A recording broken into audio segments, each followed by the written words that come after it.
Okay, so I think we're still missing somebody. Hello, hello.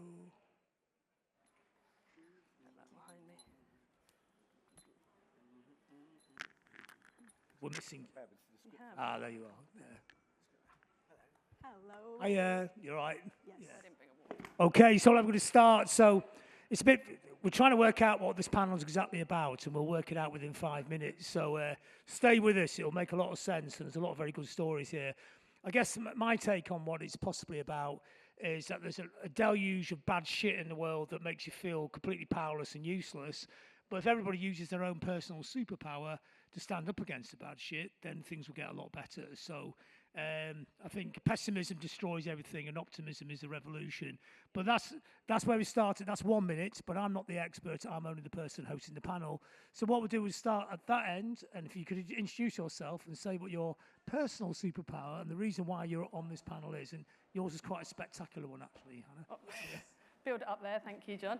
My name's Hannah Cox. I don't think I know what my personal superpower is, but the reason I've been put on this panel is I flew back yesterday. Since October the 26th, I decided to run 100 marathons in 100 days across India for an overall goal of raising £1 million for people and planet. We haven't hit the goal yet, but I'm sure I'll talk about that on this panel. And a lot of that was due to my frustration with the lack of power people think they have in making a difference. I turned 42 in May. I didn't actually start running till after I turned 40, so I'm not an athlete, not someone that's been running my whole life. I had a really good cause, which I'm sure you'll hear about over the course of the next 40 minutes. And I think that's why I'm on here. Just, yeah, we'll dig a bit. We'll dig into layers to that story. We'll dig there are, yes. Yeah, so Ash? Yeah, my name's Ash, and I run something called the Flying Seagulls. So for 18 years, we decided that one of the most genuine acts of love that I could think of is to make sure that every kid everywhere laughs as often as possible. And if you're in a crisis situation, one of the first things that goes is joy, is independence, is confidence, and is value. So we take circus tents into refugee camps, we send clowns into hospitals and war zones, and we make sure that as well as food and as well as shelter, that you got hope and that you give a shit about what comes next and that you think your dreams count for something. And I think if we're going to change the world as adults, we have to have the confidence as kids to believe that we're worth something, and then maybe other people are too. So yeah, radical acts of noisy joy. Yes. That's essentially it. Tongue silent there. And my name is Gandhi. I perform and produce music as Madam Gandhi. I started my musical work as the drummer for MIA. I don't know if there's any MIA fans in the room. And so that was about 12, 13 years ago. In 2015, I ran the London Marathon. So you have two fellow marathoners, very beloved on this panel. You only did one, though. Seven. I've done seven, but I've not done 100. So I'm in the presence of greatness, absolutely. And we were so excited, the chemistry of this panel. So I'm really looking forward to the discussion. In 2015, I ran the London Marathon, and I ran it bleeding freely on my period to combat the sort of global stigma that women, girls, and people who bleed around the world face. And that story sort of went viral, starting a conversation around why is it that we are so stigmatized when we talk about menstruation. And so that gave birth to my music, to my work in activism, my work in ecofeminism, and definitely my work in joy as radical activism. So I'm very grateful to be here, and later I'll be sharing some of my music on this very stage. Great. So I think we'll start here. So great. Your music's great. I love your music. It's fantastic. And so what's the power of music? And we were talking last panel, you know, Nikat's manager was here to talk about the power that they use the stage for. You use it in a different way. And did you have to have any sort of use for music? Can it just be sort of having a good time? Or does it have to have a message? It's a great question. Music is such a gift. When I was young, I was dancing, drumming, enjoying, and I'll never forget when the Spice Girls came to America. And it was the first time that I saw femininity and girl power positioned as something desirable. And although it was an excellent marketing campaign and, you know, capitalism and all of that, in the purity of it, it was the music that actually made me feel so grateful to be in my female power as a young kid. And so because of that shift from an early age, I understood my path would always be using the joy and potency of music to expand people's perception of the world, to build stories, and to combat stereotypes. And the reason is that when we're open, when we're lighthearted, when we're dropped from our intellectual ego space back into our heart space, our true self, that's where love can exist, where change can exist, and then of course, where activism can exist. I mean, does it have to work lyrically, or it can just be the spirit of the performance? It's a good question. For me, it's always been lyrics, because I've enjoyed writing lyrics and I've enjoyed the power of words from a young age. I think if I went to just a dance show and I'm dancing, of course I feel happy, but I don't know about if there's definitely an activist layer. I think there's plenty of vapid concerts that we go to and music environments that are surface level and commercial that lack activist and emotional depth. What I enjoy about this GEI conference specifically is that it brings together people all around the world who are in the music event space, who want to build sustainable and conscious festivals because they are in alignment that music is medicine. So I have a pretty distinct perspective. You can use your music to entertain, but there is always a deeper opportunity, which is to heal, to build community, and to expand people's minds. Yeah, so you can make music that, like Spice Girls, which is great. It's pop music. True. Great pop music. True. But lyrically, well, they did have the girl power slogan, I guess, which is very effective if you're 12, 13. Yeah. Great. Well, it's cool, isn't it? Changed my life. Yeah, which is an example of how that works.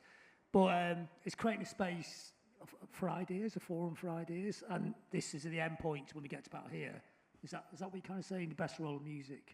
I definitely think music can spark ideas, and I think I actually learned that lesson when the marathon story went viral, because I saw that actually the power of just people having difficult conversations with like a common ground to discuss it. In that case, it was the marathon, but it could be a song, it could be Kneecap. It actually is a galvanizing opportunity. And so I think music that takes a stance, music that is brave, that's where the opportunity lies. And with music, there's always a pressure in there to sell a lot of records, be successful, Yeah. which is fine, isn't it? Because that's okay. But does that sometimes water down the message? And is there always an internal battle between being too successful and being idealistic? Can you make the two things? Back in my youth, in the punk days, this was a very big conversation. You know, the bigger the band they got, the more effective their message got, the more successful they got, the richer they got, the more out of touch their message they got. They went round a vicious circle. Is that something you feel as a pressure as a performer now? I'm happy that you explained that, because that's the classic age-old difficulty. And I think with any activist, with anyone in this room who's doing something good, I think we have to stay present. I think a lot of us rely on our past. Well, look at my trajectory, look at my history of being in activism. But activism is of the now, it's of the moment. And that keeps me humble as well and responsible as a musician. And then I think what's great, I feel like I solved the financial problem through being sustainable. So I'm not interested in making music for TikTok for have a viral moment tomorrow. I am interested that my children will respect the music that I make. My parents will respect, my grandparents respect the music that I make, that it has a timeless quality. When I listen to Fela Kuti, the 1970s, he's talking about a free Nigeria, anti-colonist movement. It still resonates to this day because it's true and sincere. So that's the kind of music that I believe lasts and that I want to make. Do you think one of the roles, a key role? He's good. I'm on the hot seat. He's coming for you. I'm in the hot seat. No, we've got 3 hours. We'll get. Oh my God. Do you think one of the key roles in music is really the powers that be? You know, whoever they are, the mythical, invisible men, because it's usually middle-aged men, and people my age, embarrassingly enough. They want you to shut up and be quiet, don't they? They want you to feel you can't change the world, no one can change the world. But do you think music's actually an inspirational space where you go on a stage, by the way you walk on a stage, the shoes you're wearing, the way you move on a stage, what you're singing about, creates a space where people feel empowered to change the world? I love this. I have always thought that if I have access to fans and numbers of people who follow my work directly, I will always have a business that is financially sustainable and successful. And so I've always enjoyed the radical opportunity to have a direct-to-fan connection. We have spreadsheets for days of all of the people who follow my work. We know who's following the work on Instagram. It's like a small but empowered number. We understand how to send screenshots of our Spotify and Apple Music plays to different people in different parts of the world. And so I share that because I've always enjoyed being involved very intimately with every part of my business. How are the splits allocated? Where are all the different streaming royalties coming from? What are the different diverse sources of income you can have as an artist so that you actually can fund your own visual art and career, and a brand is not telling you, take the Palestine flag off the stage. You actually can own and control the narrative because you own and control the finance. And so I'd much rather have a strong and powerful, financially sustainable project than one that gets diluted over time because we want to play on some big festival stage. Owning and controlling the narrative. That's what I like. Yeah. So that's what you're doing with your music in a sense, isn't it? It's a shared space where people go into that space and everyone can own and control the narrative. It's not because the narrative we normally get from the other side, isn't it? Where they tell you that you're worthless and you can't change the world. But what you're doing by being on stage is saying everyone's worth something and we can change the world. Definitely, and I think with owning and controlling the narrative, there's so many feminist songs, activist songs. When WAP came out with Cardi B, which was supposed to be like this amazing Megan Thee Stallion, amazing feminist moment. We're talking about sexual energy from the feminine perspective. You open up the Spotify credits and the whole song is written by 18 men. And then they have Cardi and Megan's name there as well. So when I talk about owning and controlling the narrative, I talk about even the music videos that I'm making. We're hiring diverse people because who's holding the camera? Who's telling the story? Whose perspective are we amplifying? What do we need to see more of? And so to me, that's where if I own and control the finance, then we can actually design the media opportunity in a much more rich and robust way. So taking back control, but the real version of it. Yeah. So the shit one. Yeah. So Hannah, you come from a music background, don't you? You worked on festivals. So Yeah.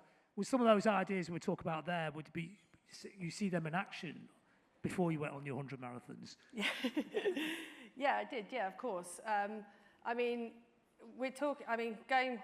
I guess what I want to talk about a little bit on this panel is, the talk is about extraction versus connection, and I guess probably for those of you that don't know me, you're about to learn about why I'm obsessed with a hedge in India.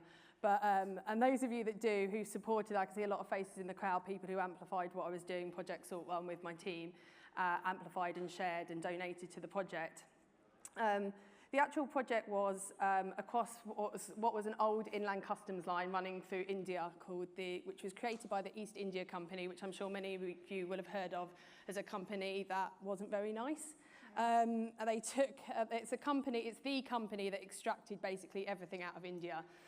Colonialism, it's the story of colonialism. It's actually what our company law in the UK is still based on, the idea that all businesses should exist to make a profit, and that is why business should exist.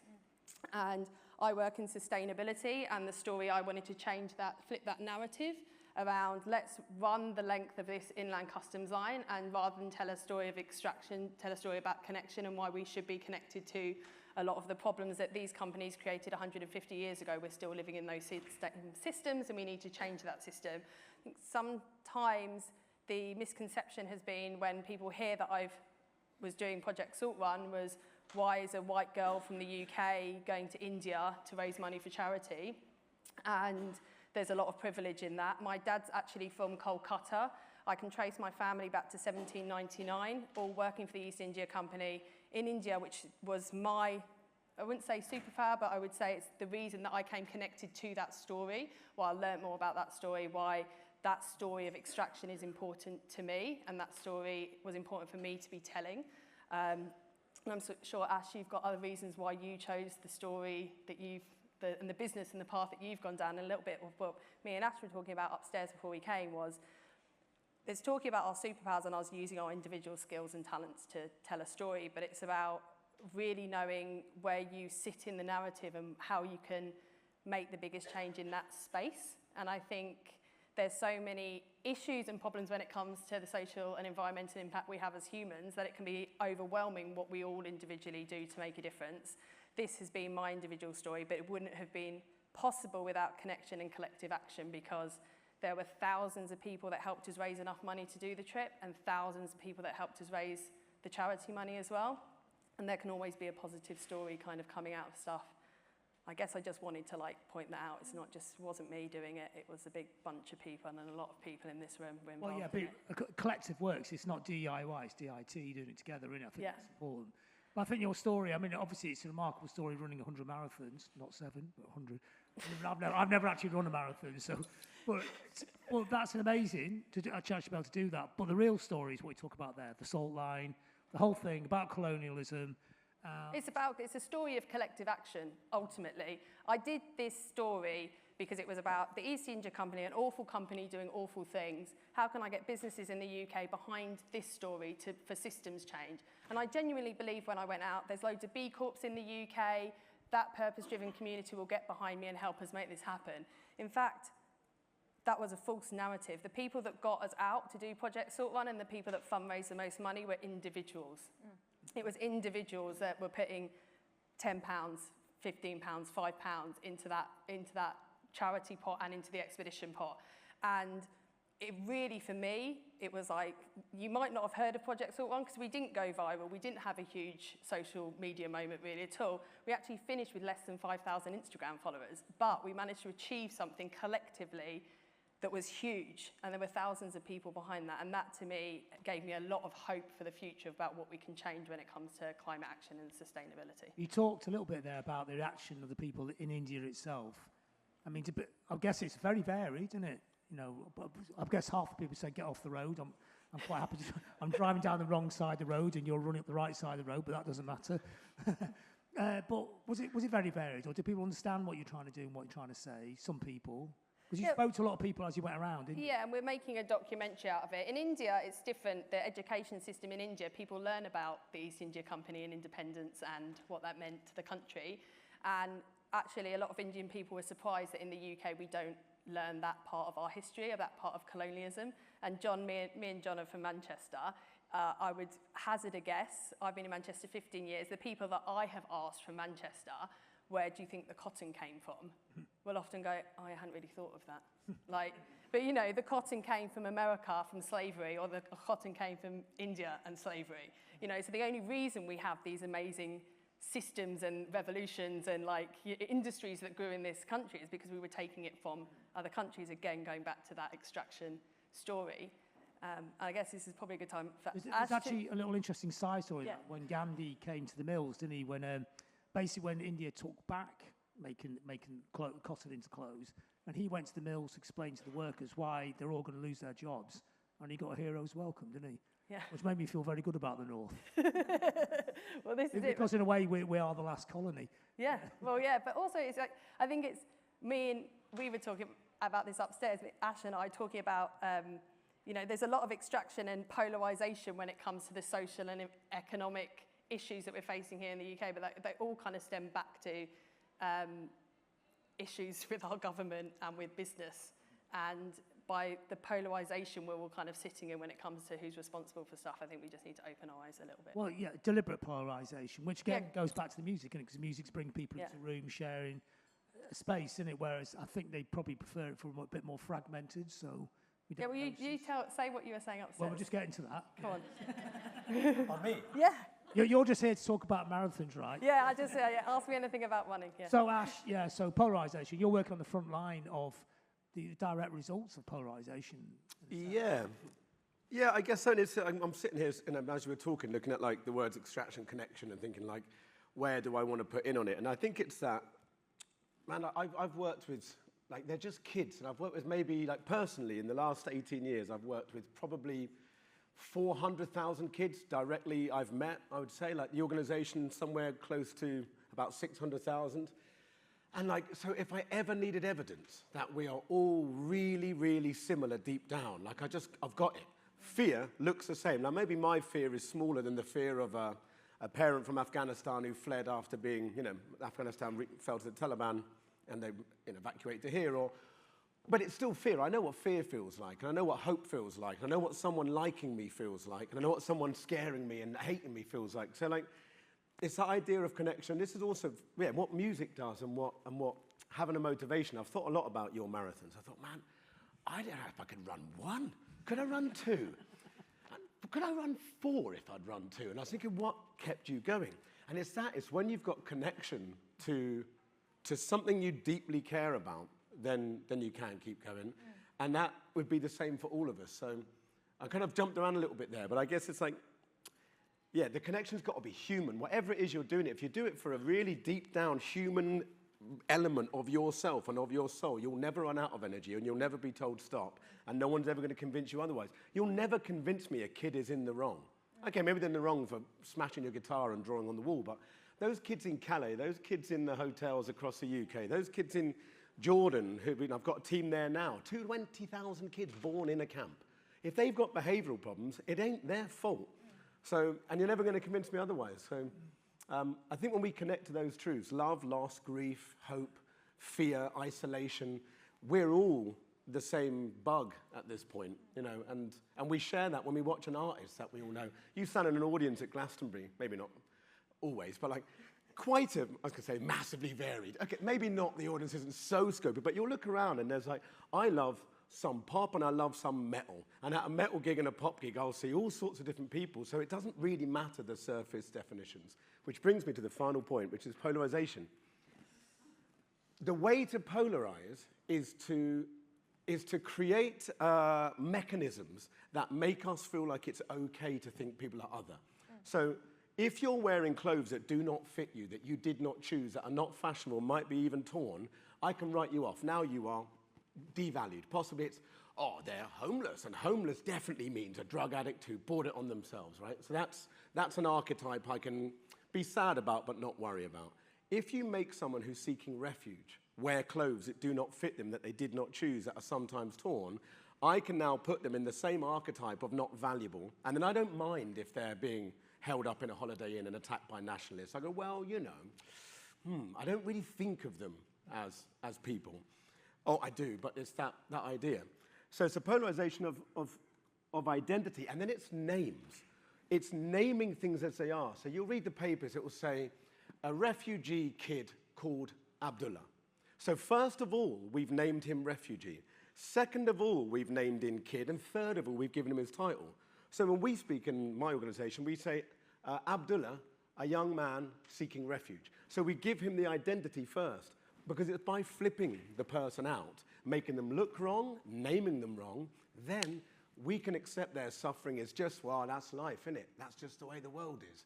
Excuse my language, but bullshit, that's the way the world has been created to allow us, nice, sane, loving people, to accept cruelty and suffering as part of an economic system that allows me to have trainers or a NutriBullet or whatever.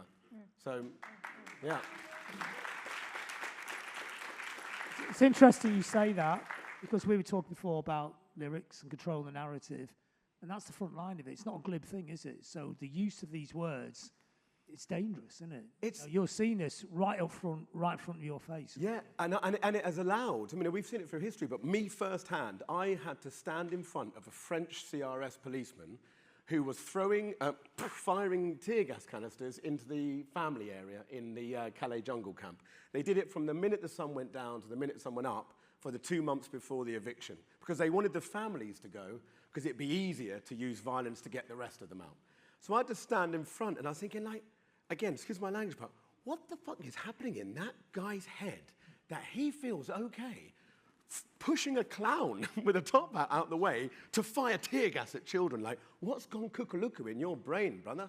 And it's because he's not firing at a kid. He's pushing an activist out of the way of a refugee. So he's got different names for it, which means the action's okay. And I feel like it is super dangerous. You know, these parents outside the hotels now attacking the hotels, they're just scared. They're scared about their kids' future. But then, rather than name the enemy or name the problem, government policy, they go for other parents who are worried about their kids' future. And then you've got two lots of parents fighting each other.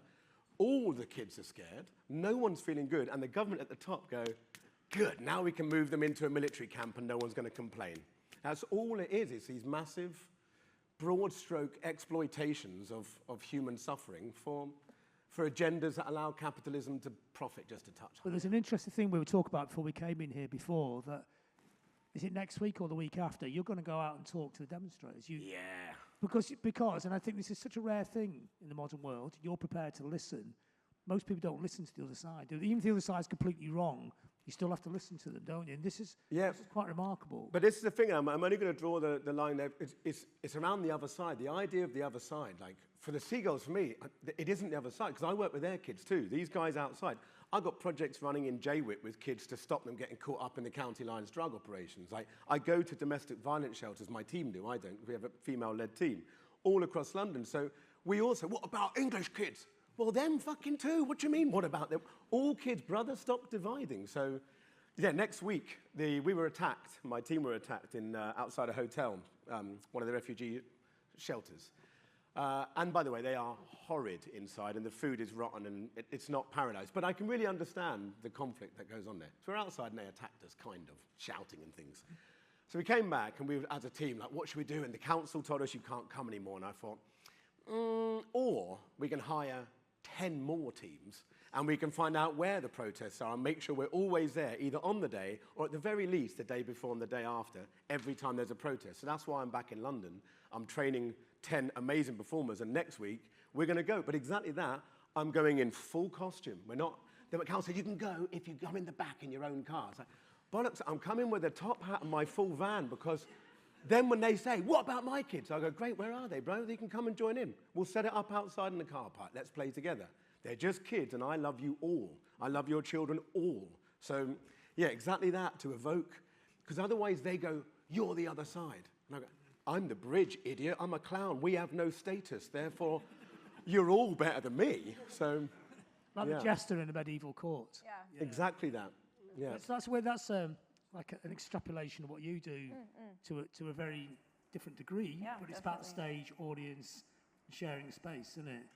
Yeah, and I think there's something, I mean, it's brilliant because the perception of a clown is that it's safe and innocuous. And so the idea is brilliant because there's access either as the musician or as the clown, because that's just entertainment. And so it's such a rich opportunity to keep being in meaningful spaces and changing people's mind. And then, as you're saying, dropping us back into love and removing these strategically placed prejudices that are by design. I mean, especially in the US, everything is left, right, bipartisan, up, down.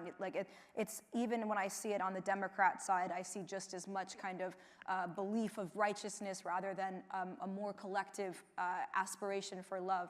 And so absolutely, yes to more clowns that get us thinking about unity, yes to more music in these spaces, and definitely yes to more fundraising for marathons. I mean, would it be great? I mean, obviously it's great for more people to be into your music because it makes the business model work well, which is fine because we all have to eat. But also, idealistically, taking those ideas to people who wouldn't normally listen to your music, would that be like a win? Oh, definitely. I think for me, the biggest flex is like when I leave the venue and the like big security guards are like, bro, like the future is female, like I love your music, and I'm like, oh, amazing, let's have a big hug. So I think it's always about winning people over, taking them on the journey, of course, meeting them where they're at, but then you hold their hand and then show them that it's safe and wonderful to come on the journey. And I think, my style personally is more gentle because that's the activism that I, as a consumer, respond better to. When someone wants to like shame me and tell me this and that and I'm not doing the right thing, it actually doesn't motivate people to change. A lot of people really enjoy, and there was a cancel culture panel before this, they enjoy cancel culture, they enjoy shaming each other, but I think that's such a missed opportunity. I think the bigger opportunity is, hey, did you know it could be a little bit better? Did you know that this is the language that you could use? Did you know that instead of calling someone homeless, you can call them unhoused, which actually takes off the onus onto the person and places it on the system for not housing someone who is unhoused? I mean, there's subtle language changes that because somebody has taught me with gentleness, with trust, that I actually want to integrate that learning, I've been able to now take it with me and move forward. But if someone trolls me on the internet, it actually makes me want to just speak less than want to speak more. And so I think that's also a big opportunity in this activist conversation is like, can we be gentle enough to trust that a little bit of education actually empowers the person to do better? It's interesting because as a person who's on a stage and people listen to you, But it's important the other way around, isn't it? You have to be able to listen to people, isn't it, as well? Definitely, especially to evolve. And I like what you were saying earlier, like as the punk project theoretically gets bigger, they become more and more out of touch. I think that's what's been so fun. My partner has children. I'm listening to the Gen Alphas. My other friends have Gen Z kids now. My cousins are 10 years younger than I am. And I think just like clocking what they're talking about, being aware, listening to the kinds of ways that they communicate. Even like when we're doing social media, for example, I love spending money on like nice music videos that test the dawn of time and that I could show in a cinema in a high-grade solution. But that's not what people are looking for. They're looking for easy peasy, 30 seconds in your bedroom, this is the vibe. And so it's really fun for me to get together with my team and be like, okay, how do we meet people where they're at while still doing it in a way that's brand aware and sensitive? And so definitely listening, noticing, evolving. This is a responsible artist. I mean, with your art, with your music, how effective can it be? Do you get frustrated that you can't get it to the place you want to get it to get the message to the people you need to get it to? Or is it, I mean, it's cult, isn't it? Big cult, you know, but is that enough?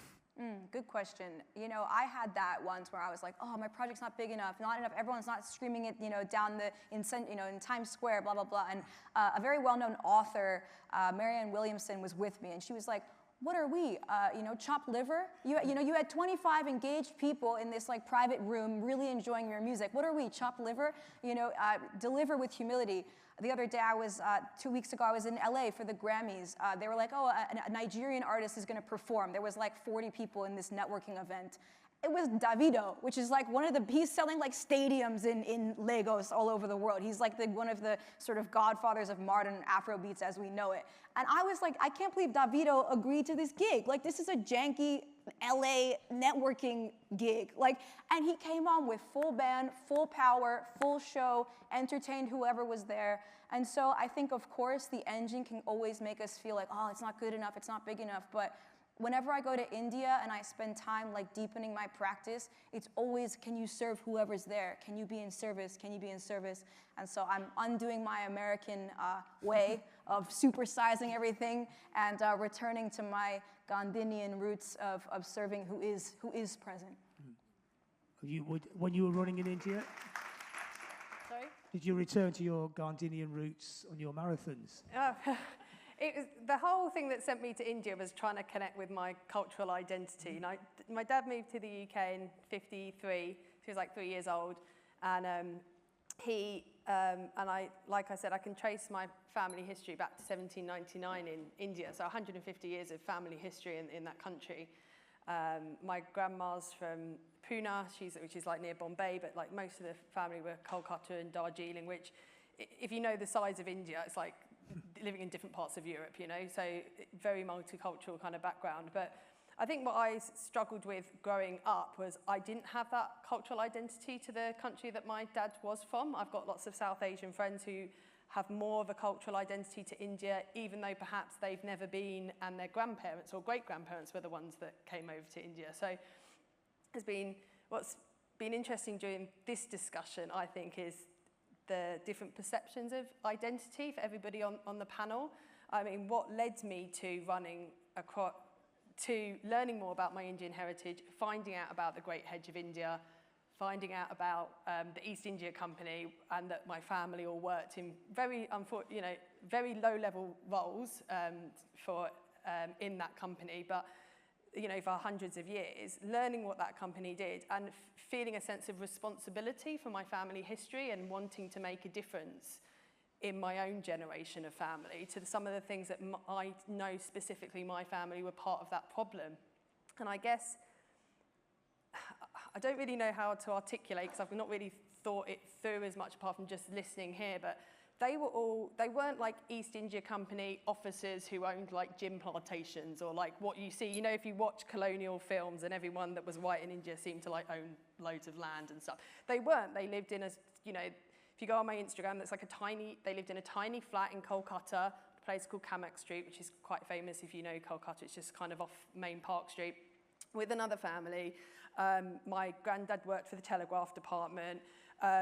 But they were part of this system in India that completely decimated the country, and still to this day, the country's dealing with all the effects of colonialism. And I felt some sort of responsibility for that, even though I wasn't even alive when any of it happened. So for me, that identity piece was like, how can my generation or my role in this, how can I use what I have to make a difference? I did have the privilege of growing up in the UK, so actually I've had the privilege of then having a career for 20 years, which has allowed me to meet enough people to help me make this project happen and help amplify this project. And I guess that goes back to your identity about, as a clown, this is how you can make these systemic changes. And I think all three of us are talking about how we're trying to make systemic changes through our own personal identities. And I think that's what connects everybody's story on this. Because not everybody's in a position politically or financially to make the systemic changes that need to get made. You can only use what you got, can't you? Yeah. And in your case, you use something you didn't even have. Yeah, I mean, I do. Crazy long runs, which is like amazing. So you're going to make a film of this, but what kind of story are you going to tell in the film? Well, I mean, I was obsessed with this hedge for years. For 10 years, I was obsessed with this hedge. I saw it as an opportunity to go to India, travel the length of the country and get some sense of cultural identity, connection to the country.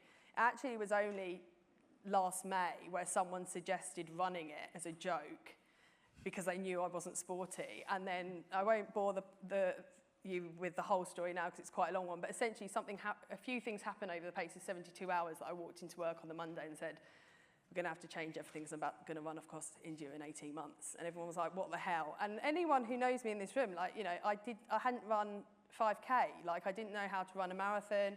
I had no idea how I was going to run 100 marathons in 100 days. I said it because it sounded good. Like, you know, it was like 4,000 kilometers. Well, that's nearly 100 marathons, 100. I'll say 100 days because that sounds good. Say £1 million because that's a good amount of money to raise. Like, I had no idea how we were going to, how I was going to train, how I was going to raise the money to do it, how much it was going to cost, whether anyone would even get behind it. But I almost just spoke the whole thing into existence. I just kept telling everybody I was going to do it. And then I almost just had to. When you were saying, how did you do it? And I was thinking, I can't go home. Everybody I know for the last 2 years have been banging on about this. I've just got to keep going. And also I had so many people behind me, again, saying back to that individual support. I had, so many people behind me that had given up their money or their time or their network or their own, to help get me there, that I honestly felt when I was out there, I can't not finish this. I've just got one job here. It's more than your own personal struggle to get through this, isn't it? The film is more about these things we talk about here, isn't it? It's more about the importance of remembering history and the mistakes that have been made through history. And if we don't talk about it, if we don't acknowledge it and accept it, we're going to keep making the same mistakes again and again, which is what we're seeing happening. The fact that many of us are only 1 or 2 steps probably away from being in a situation that perhaps at this point, like you were talking about, people who are going through addiction or homeless, I was hidden homeless when I started this journey. I had nowhere, so I was living in a friend's spare room. So I didn't identify as homeless, but I was homeless for the first 12 months of organising Project Salt Run. A lot of us are very close to a situation where we could be in a position where people would not help us because of the way they're identifying with the language and all that kind of stuff. And I find that has been quite an interesting experience for me. And when you're out in India, as you'll know, as someone that's also been in the country, I can't be moaning on day 78 of running a marathon day when so many people have helped make this dream happen, and I'm walking past people in extreme poverty who, there's women in India, one of the charities we're fundraising for, who are walking 30 kilometres a day just to get clean drinking water for their family. And I'm being faced with that head on. It's not a story that I'm reading on the news about somewhere thousands of miles away. And like Ash, it's in your face. You're looking at these problems right in your face and you're putting yourself in that position. So I think you become a lot more grateful and understanding of humanity when you do put yourselves in that position to look the challenges in the eye. Yeah. So Ash, we've only got 2 minutes here. So the biggest frustration, I'm guessing, for people like you is do you feel like you work in isolation? We talk about doing things together and trying to make a change, and you're doing great work on your own with your organisation, but you sometimes feel loose. Do you know what? Not really, because because the community I work with are they're my crew, they're my family. Like the kids that I work with every day, they're the ones I'm there for. I had a row with my new girlfriend a few days ago because she's from Lesbos, Greece, and I boycott, obviously, a few places, and then added to that list is Lesbos, Greece. And she was like, why? And we got into this argument about why I was there. And I said, it began because I said the name of a village wrong. I said Doliana, and it's Doliana. And I was like, oh, who gives a shit? And she was like, this is the typical thing with you foreign NGOs. And I was like, I'm not here for the people of Greece, bruh. I was here for this. And we got this big row about it. And what was my point? So yeah, and I thought because I'm not here, I'm more part of the community in the camp than I am the Oxfam team that are going to the coordination meetings. Like, I'm not an NGO. That's our technical registration.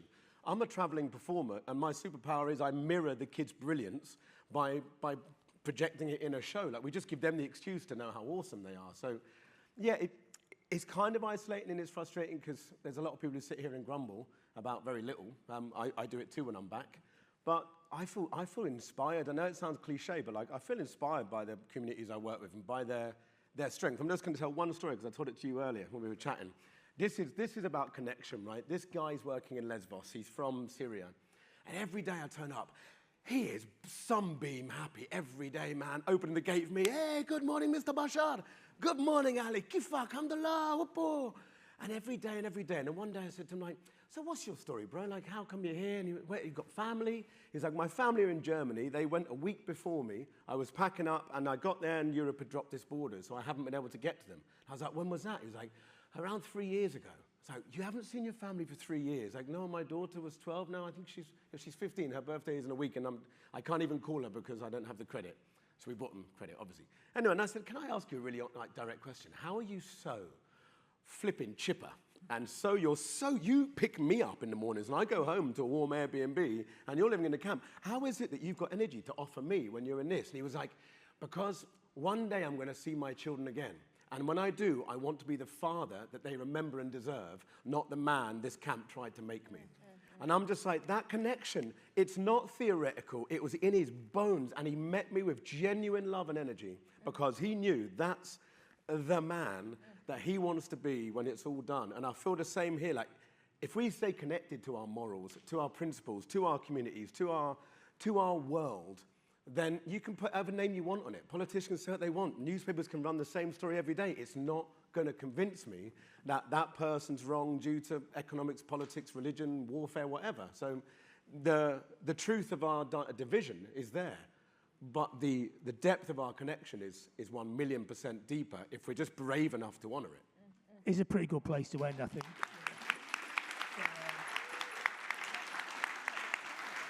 So thanks to the panel. I think three very different but three overlapping stories and very inspirational stories. So thanks for coming. And what time are you on stage? Yes, come back at 5 o'clock. I will sing you some songs, and then we are back into the awards ceremony. So see you at 5. But next is the Earth Percent panel, so stay right where you are. Our moderator was amazing.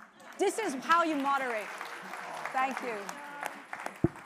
Thank you. You smashed it.